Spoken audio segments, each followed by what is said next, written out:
ആവശ്യത്തിന് എണ്ണ ഒഴിച്ച് കൊടുത്തിട്ട് ഇനി നമുക്ക് കുറച്ച് കടുക് പൊട്ടിക്കണം. ഞാൻ കടുക് ഇട്ടിട്ടുണ്ട്. ഇനി നമുക്ക് വെളുത്തുള്ളിയും ഇഞ്ചിയും ചതച്ചത് ഇടാം. വെളുത്തുള്ളിയും ഇഞ്ചിയും ചതച്ചത് ഇട്ടിട്ടുണ്ട്. ഓക്കെ, ഇതൊന്ന് ബ്രൗൺ കളറാവുന്നത് നിലക്കണം. ഞാനിവിടെ 2 സവാള എടുത്തിട്ടുണ്ട്, ഒരു 4 പച്ചമുളക് കൊടുത്തിട്ടുണ്ട്. നല്ലോണം ചെറുതായിട്ട് അരിയുന്ന ഏറ്റവും നല്ലത്, പെട്ടെന്ന് വെന്ത് കിട്ടും. ഇനി നമ്മൾ ഉള്ളിയും വെളുത്തുള്ളിയും വെച്ചിട്ടുണ്ട്, അതൊരു 3/4% ബ്രൗൺ കളറായി. ഇനി നമുക്ക് ഉള്ളിയും പച്ചമുളകും ഇട്ട് ഇളക്കണം. ഉള്ളിയും പച്ചമുളകും ഇട്ടിട്ടുണ്ട്, ഞാൻ നല്ലതായിട്ട് ഇളക്കി. ഇനി കുറച്ച് ഉപ്പൂടെ ഇട്ടിട്ട് ഇളക്കണം. ഉള്ളി നല്ലോണം ഒന്ന് വാടി വരണം. ഒരു 2 മിനിറ്റ് ഒന്ന് അടച്ച് വെച്ചിട്ടൊന്ന് വേവിക്കാം.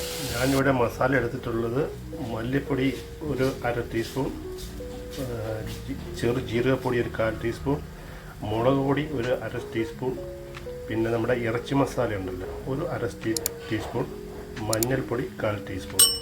ഇങ്ങനെ ഞാൻ കറിയായിട്ട് വെക്കുന്നത്. നല്ല ടേസ്റ്റാണ്. നിങ്ങൾ വെച്ച് നോക്കും. നമ്മുടെ ഉള്ളി ഏകദേശം 3/4% വഴണ്ട് വന്നിട്ടുണ്ട്, ബ്രൗൺ കളറായിട്ടുണ്ട്. ഇനി നമുക്ക് മസാല ഇട്ടിട്ട് ഇളക്കി ശകലം വെള്ളം ഒഴിച്ച് പയറിടും. മസാല എല്ലാം ഇട്ട് ഇളക്കി കുറച്ച് വെള്ളം ഒഴിച്ചിട്ടുണ്ട്. ഇനി നമുക്ക് പയറിട്ട് ഒരു 10 മിനിറ്റ് ഒന്ന് വേവിക്കണം. വേവിച്ച് കഴിയുമ്പോൾ കറി അങ്ങനെ നമ്മുടെ പയർ കറി ഇവിടെ ശരിയായിട്ടുണ്ട് കേട്ടോ. എനിക്ക് ശകലം പയർ കൂടിപ്പോയി, അതുകൊണ്ട് ഞാൻ തേങ്ങാപ്പാൽ ഒഴിക്കുന്നില്ല. നിങ്ങൾക്ക് തേങ്ങാപ്പാൽ ശകലം ഒഴിക്കാമെങ്കിൽ ഇതിൽ നല്ല ടേസ്റ്റ്. ഞാൻ കഴിച്ചു നോക്കിയതാണ്, നല്ല ടേസ്റ്റാണ്.